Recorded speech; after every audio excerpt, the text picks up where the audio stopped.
Magandang araw mga ka-aerial defense, may ibabahagi na naman ako sa inyo dahil ngayong araw na ito ay may bagay tayong pag-uusapan. Philippine Army magtatayo ng missile regiment para sa bibilhin nilang missiles. Mga military bases natin sa West Philippine Sea upgraded na. Pero bago tayo magpatuloy, wag mo muna kalimutan mag-like, share, and subscribe. Paki-follow at like muna ng aming page na nasa description na ang link. At isang good news nga ito mga ka-aerial dahil sa panibagong update patungkol sa mga military bases natin sa West Philippine Sea, ay maganda ang nagiging sitwasyon.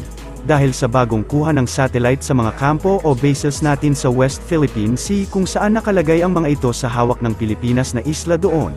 Makikita na upgraded na nga ang mga ito. Makikita natin ang mga bagong gusali at sementadong helipad na ginawa ng ating AFP sa isla na hawak ng Pilipinas sa West Philippine Sea.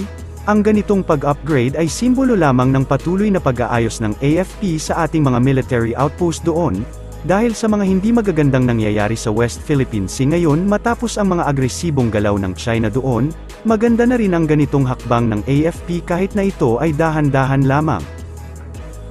Habang ang Philippine Army naman ay upang makadagdag sa pagkuha ng bansa ng isang supersonic cruise missile system, iminungkahi ni Armed Forces of the Philippines Chief of Staff Lieutenant General Romeo Bronner Jr., ang paglikha ng isang permanenteng unit ng Army na mamamahala sa pagpapanatili at paggamit ng armas.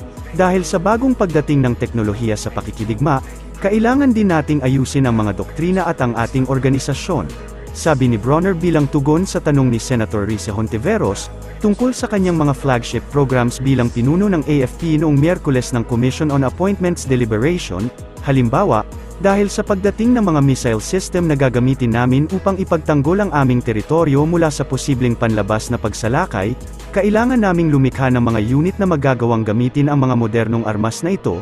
Sa Philippine Army, halimbawa, kami ay nagmumungkahi para sa paglikha ng isang missile regiment na siyang mamamahala sa pagpapanatili, at sa paglaon kung kinakailangan, pagpapaputok ng mga sistema ng armas na ito. Sabi ni Bronner, ang tinutukoy ni Bronner ay ang state-of-the-art na supersonic cruise missiles na nakuha ng Pilipinas mula sa Indo-Russian defense contractor na BrahMos Aerospace.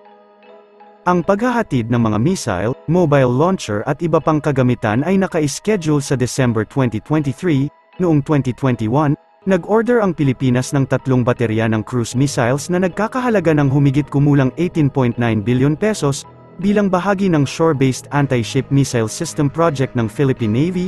Nagpahayag din ang Army ng interes sa pagkuha ng mga baterya ng missile bilang bahagi ng mga kinakailangan nito sa Land-Based Anti-Ship Missile System, ngunit ang pagkuha na ito ay hindi pa nagpapatuloy. Ang isang missile na baterya ay binubuo ng 3 mobile autonomous launcher, bawat isa ay may 2 o 3 missile tube bawat isa. Para sa mas madaming update tungkol sa ating defense, abangan lamang ang aking mga bagong video.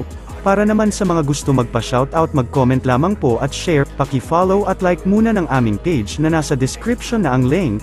Pwede ka ring manalo ng pera or load dito kapag ikaw ay naging top fan nito at napili. Huwag mo na rin kalimutan mag-like, share, and subscribe. Pindutin mo na rin ang bell para updated kayo sa aking mga video.